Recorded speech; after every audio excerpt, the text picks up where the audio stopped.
Щоб сподобиться нам вислухати святого Євангелія, Господа Бога молимо.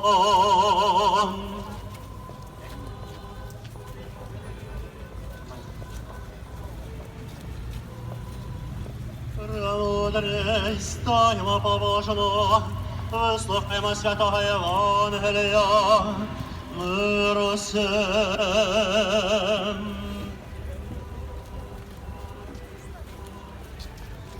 Від Матфея святого Євангелія читаю.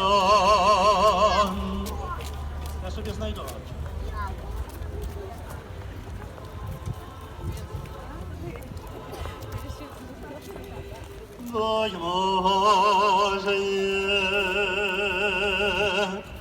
Одного разу 11 учеників пішли в Галилею на гору, куди звелів Ісус, і, побачивши його, поклонилися йому, а деякі засумнівалися, і, наблизивши, Ісус сказав їм: